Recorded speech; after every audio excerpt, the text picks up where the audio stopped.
E isso é um ponto importante, Douglas, porque acho que até na linha do que o Gabriel falou, da parte da transparência, eu pego muito nesse ponto pelo seguinte: ao longo dos últimos anos, eu vou voltar até mais um pouco pela minha idade. A gente sempre viu Entregou a São idade, Paulo. né? Um pouquinho mais de idade, cabelo grisalho. Mas assim, a gente ao longo dos anos sempre viu São Paulo pioneiro, né? Seja sócio torcedor, seja base, né? Enfim, tudo isso. E Cotia, se eu não me engano, vai fazer 20 anos, né? Porque eu lembro que foi inaugurado depois do Mundial de 2005. Vai fazer 20 Ela anos tem ano que duas vem. fases, né? A primeira, 2004, 2005, Isso. e a segunda, que é 2011, quando terminou o hotel Isso, quando tem os o alojamentos e refis tal. e tal. E aí, nesse período todo, a visão que se tinha assim, para o torcedor, não sei se romântica ou utópica, mas era que assim, o São Paulo ele vai formar os jogadores, a visão de 20 anos atrás, né? O São Paulo vai formar jogadores, o Juvenal até chegava a falar que um dia o time do São Paulo vai ter a maior parte do elenco formada na base, em Cotia. E aí, nos últimos anos, a gente vê, como você até falou, o mercado ele muda e o São Paulo passa a ter que captar, passa a ter que comprar jogadores da base. E até hoje ainda tem muita gente que fala assim, pô, mas por que tem que comprar na base se a gente tem Cotia? Né? E você comentou um pouco isso. Eu acho que essa parte da transparência que, no geral, o torcedor Então, fala, é muito nesse sentido, só para complementar, eu acho que é muito nesse sentido assim que é importante falar, porque até por gestões catastróficas que o São Paulo teve ao longo dos anos passados, de aumentar a dívida, de você não ter as informações exatas de quanto custou e tudo, o torcedor ele fica com o pé atrás, ele fica Existiu uma quebra de ressabiado. confiança, talvez. mas Isso, eu acho que esse é o a ponto. mudança do mundo, o futebol não é diferente do. Eu sou mais velho aqui. Eu sou da época do orelhão. Para falar com alguém, eu tinha que pegar uma ficha no orelhão. Hoje eu falo com a minha mãe e vendo ela no telefone. E quando isso aí era coisa do Jetsons. Para mim, eu nunca pensei que ia falar com alguém olhando para a imagem. O futebol também tem essa mudança brutal. A informação, o cara que está no Retrô ou que está no interior do Ceará, o clube pequeno, ele tem a mesma informação que eu. Então ele sabe hoje ele sabe quanto vale o jogador dele. Há 40 anos atrás ele não sabia. Ele queria ajudar, era muito mais. Os times do interior queriam empurrar os jogadores para os. Hoje não. Hoje tem europeu, inglês, olhando atleta no Brasil inteiro. Pegando menino. A gente não disputa só com o Palmeiras, com o Flamengo e com o Botafogo. A gente disputa com o Real Madrid, com o Barcelona. Os meninos do interior do Brasil são monitorados por fora. Tem plataformas, a gente vê os caras oferecendo, com informação até mais do que o São Paulo. Plataformas internacionais que estão querendo vender o software para o Brasil. Então, o futebol mudou. Então, a torcida precisa acompanhar isso, né? Precisa entender. A gente não quer comprar jogador porque quer gastar dinheiro. Eu não sou a pessoa adequada para falar da área financeira. Tá? Eu tenho por princípio pessoal de cumprir o meu orçamento. Eu, na minha casa, não posso gastar mais do que eu ganho. Então, eu tenho que cumprir. Então, e lá em Cotia, a gente segue. Você nunca vai ouvir falar que Cotia extrapolou mais que 4 ou 5% do valor do orçamento, que é dentro do normal. Isso já antes de mim. Não sou eu que estou plantando. Quando eu cheguei lá, nós não tínhamos esse problema. Quando a gente fala que a dívida aumentou, eu quero só fazer uma passada nisso e não vou falar mais nisso porque não é a minha área. A gente não pode esquecer que o custo, quando você tem uma dívida, quando um presidente assume um clube, então vamos pegar o meu presidente Júlio Casale, ele assume o clube e recebe uma dívida de 500 milhões. Em 4 anos, se ele não fizer nada, ela já cresceu 50%. Então, dos 900 que ele deve, ele já tem 200 de custo financeiro. Não é que ele fez um buraco, ele já pegou o buraco. Entende? O que está errado, e isso você não vai ver nessa gestão, é que em gestões anteriores, você tinha compra de 400, 500 milhões de reais. Não tem isso. Ao contrário, minha opinião pessoal, e aí eu tenho que dar os parabéns ao Belmonte e ao Júlio, essa janela, por exemplo, eles trouxeram 4 ou 5 jogadores de ponta, Oscar, o Wendel, o Cedric e o Enzo. São jogadores que vieram quase que praticamente sem custo e remontaram o time. Então o Juvenal falava que a gente ia ter muito jogador, que o time principal... Falava que ia ter 11 jogadores no time Tá bom, titular. nós somos campeão da Copa do Brasil, salvo me engano, com 6 ou 7 atletas titulares da base. Estou errado ou não? Eram 6. Vamos lembrar? 6? 6. Jogando de titular. É mais da metade do time. O time tem 11. Então assim, vamos falar de gestão anterior e tal. O São Paulo ainda é, mesmo nas piores gestões, que vocês elenquem quais as que quiserem, você mais velho que ele, mais novo do que eu, o São Paulo é o maior fornecedor de atleta de base do mundo. Se você mapear a Europa, nos últimos 15 anos, nenhum clube no Brasil colocou tanto jogador lá fora como a gente. Isso é indiscutível. Então, eu acho que esse ponto é... Então não tem. Então, assim, uma coisa é você acertar todo ano um craque. Isso é difícil. Por isso que eu fiz essa mudança. Eu acho que a alma estava um pouco apagada, isso o Júlio e o Belmonte me deram aval e concordaram, e o Moreto abraçou isso junto comigo, porque a alma para mim é na captação. Não adianta eu montar o TecFoot, não adianta eu montar o Refis, não adianta eu trazer o Márcio, eu dar para o Alan e não dar o brilhante para o cara lapidar. Eu tenho que achar o brilhante. E para achar o brilhante, eu tenho que escolher quem sabe buscar isso. Não, e até acho que então, assim, até a gente vai ter uma pergunta de um convidado. Até para não ser desagradável. Claro. Esses 4, 5 meninos que subiram não são da minha gestão, da minha geração, do meu estado. Mas eu acredito muito que os que vieram, e aí sim já com a nossa mão, vão chegar no mesmo nível que esses. Então é assim, o São Paulo tem uma estrutura bem feita e ela nunca deixou de ser a melhor. O que nós não tivemos é o momento certo. Aí é complexo, porque se o time de cima, o Palmeiras, o time está ganhando, fica fácil você botar. Você pode botar um menino num time que está ganhando tudo. Porque vai sofrer bem menos. A torcida vai apoiar, não vai cobrar. Quando você pega um time que está tomando pau, você não pode botar o menino, porque você está expondo. Ele não vai fazer o mesmo jogo dos outros. Sim. Todos os jogos. É isso. Não, nesse ponto eu acho que eu vou muito nessa linha também. Eu já falei em lives aqui também, né? É muito mais fácil você lançar um Estevão no Palmeiras que está ganhando do que o Rian no São Paulo, que se perder um primeiro jogo com ele titular, tem uma crítica. Eu acho que assim, até a gente vai ter uma pergunta de um convidado, logo, a gente vai por aí. Essa mudança da captação, onde faz o São Paulo se atualizar junto com o mercado, ela é interessante. Eu acho que ela é positiva.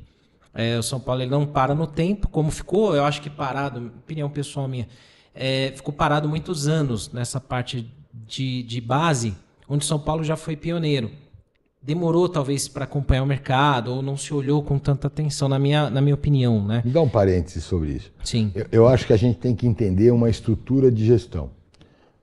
Quando o Júlio assume, a gente vinha de muito tempo ruim. Não era só do Carlos Miguel para cá. É de 2012, já vinha se deteriorando. O presidente, ele tem que ter prioridades. Naquele momento, ele precisou cuidar do futebol profissional. O Belmonte teve que refazer uma estrutura que estava apagada, lá na Barra Funda. Ele sofreu para fazer isso, sem dinheiro. O Belmonte teve que refazer um time, herdou um elenco, um time que o Crespo vem com um time misturado. Então, a gente tem que olhar, o cara tem 3 anos de mandato. Ele fez uma reconstrução, queira ou não queira, nós somos campeão da Copa do Brasil, chegou em final, e ele colocou o time hoje. Não dá para dizer que o São Paulo é o mesmo time de 19, que brigava para não cair, tá certo? 2018 e 2019. Ele fez a reconstrução. O segundo mandato, ele está voltando para a Cotia. Não dava para fazer tudo junto.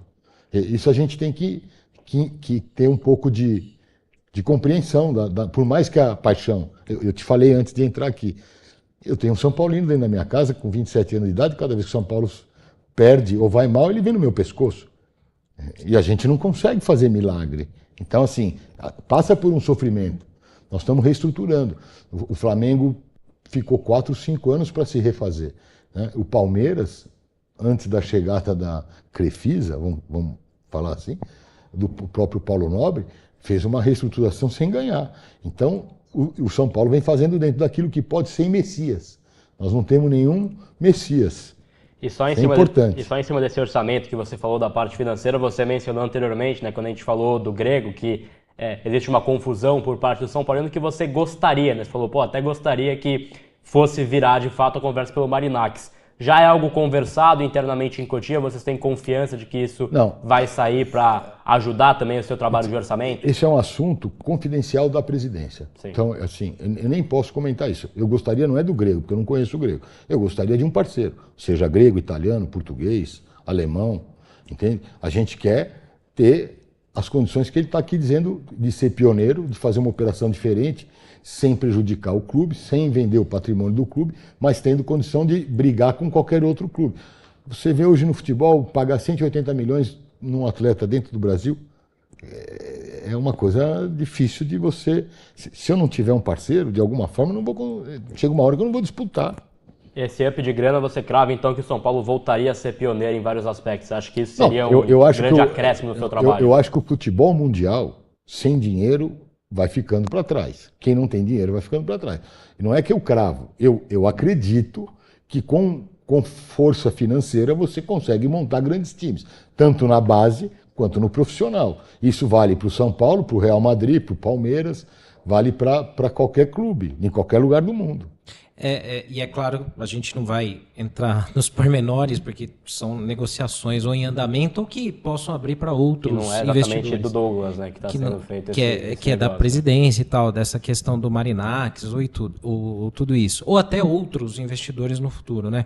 Mas eu acho que o que pega muito para o torcedor, como eu te falei, né? Eu volto nesse ponto, Douglas, porque eu acho que é uma oportunidade que a gente tem de ouvir de dentro do clube isso, né? Que é importante. Como durante muitos anos a gente, seja por mercado, seja por internet ou por posturas de gestões anteriores, a gente não tinha as informações, a gente não conseguia buscar as informações exatamente do que estava rolando, do que estava acontecendo, como as coisas estão andando. Hoje a gente já entende que existe um sistema de captação, que existe um sistema de... O cara mais bem informado da mídia é o Gabriel. Ele dá furo toda semana. Ele dá o furo. O cara que tem mais informação que ele. Ele dá o furo e apura. É impossível. Mas você não falar que não tem informação. Não, ele, não, às isso vezes, sim. Ele sabe coisas que nem eu sei. Mas que a gente caça, que a gente consegue ir lá buscar, né? Isso é bom. Mas, assim, quando tratam-se, por exemplo, de informações oficiais, é sempre importante para a gente ter o evento de você estar aqui conosco, para a gente poder ter essas informações direto da fonte, né? Então, o torcedor ele fica preocupado, muitas vezes falando até essa questão do Marinax. Pô, o São Paulo vai vender Cotia. São Paulo vai vender a tua joia principal. Eu fui bem claro. Exato, então. O São Paulo não vai vender nada. E aí eu vou voltar num assunto que eu falei aqui. Eu cheguei lá em Cotia, tem diversos atletas. Isso. Que nós só temos 50% ou 60%. Agora a gente está brigando para ter 80%. Sim. Tá? E eu estou falando, eu tenho atleta que já está lá há 2, 3 anos. Então, eu cheguei lá faz um ano. Mas tem atleta que está há 2, 3 anos lá, que o São Paulo tem 50%, 60%. Já está fatiado. Eu queria adicionar um parênteses aí. Mas isso não é uma... Presta atenção. Não é uma exclusividade do São Paulo. Sim, é geral. Isso o Palmeiras tem, geral. O Santos tem, o Flamengo tem. Por quê? Porque o cara que descobre o jogador no Retrô, no Laranja Mecânica, no Ituano, ele mantém. Ele vai segurar o percentual. Sim. Ninguém tem 100%. E vou te dizer mais. Quando o cara faz 18 anos e desponta, a família quer um percentual. Sim.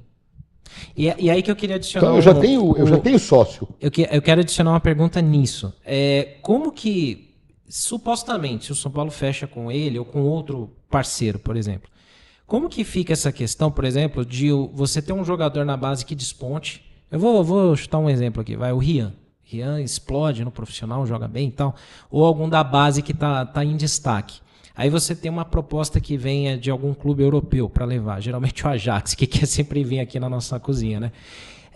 Aí você tem uma parceria com um investidor. Como que o São Paulo imagina trabalhar esse cenário? Eu não posso te responder, porque são informações confidenciais. O formato da operação, eu não tenho como te falar isso. Eu não sei qual é o poder de definição, porque o São Paulo vai ser maioritário, né? E o Júlio não faz nada que não seja benéfico 100% ao São Paulo. Agora, eu não posso entrar...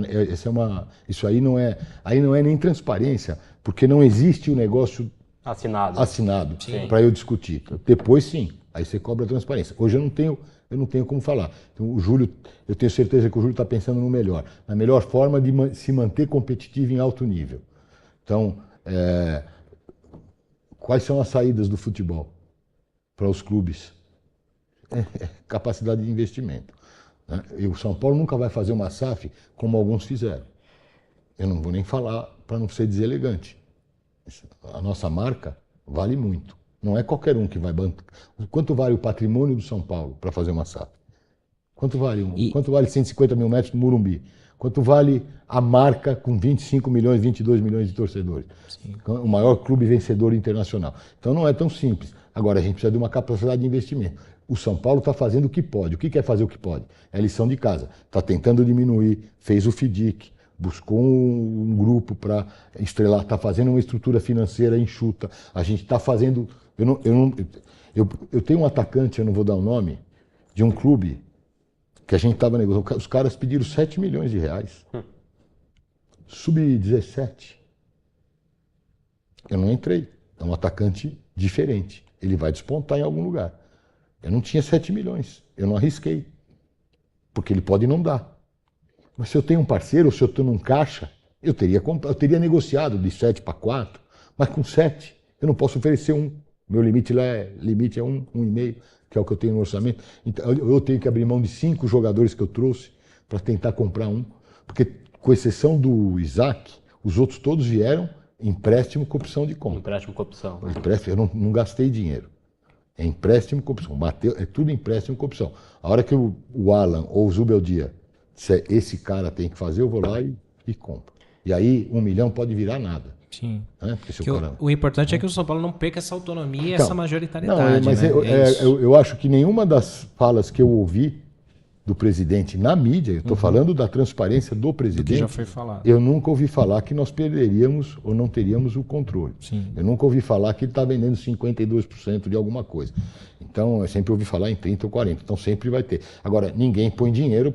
Eu não vou investir dinheiro em você, na tua empresa, aqui no teu podcast, botar dinheiro sem eu ter um mínimo de... Um retorno, claro. Não, garantia de retorno e poder de decisão junto com você. Sim. Total. Senão, você fica dono do meu dinheiro. Lógico. Entendeu? Claro. Então, nós somos sócios. Eu tenho que ter um poder de definição com você. Sim. Estruturado. Pode ser que tenha 2 votos contra 1, mas Sim. eu tenho que ter o voto. Claro. Porque vocês são 2, eu sou 1. Então, dentro de uma estrutura de negócio, é assim. Você vai ter alguém que vai representar a maioria. E aí tem que combinar. É que nem um casamento. Você tem filhos, você não toma uma decisão sozinha porque você pode afetar ou a mulher ou o filho. Você tem que... Tem um acordo, alguém tem que estar junto com você para poder tomar essa decisão. Uma sociedade, ela é assim. Sim. Então, eu não vejo isso aí. Eu não vejo com maus olhos, eu não conheço profundamente, mas eu acredito no trabalho que está sendo feito. Pelo Belmonte na Barra Funda, pelo Júlio, pelo pelo Sérgio Pimenta, do financeiro, o Márcio, que é o CEO. Hoje tem uma simbiose muito grande na diretoria.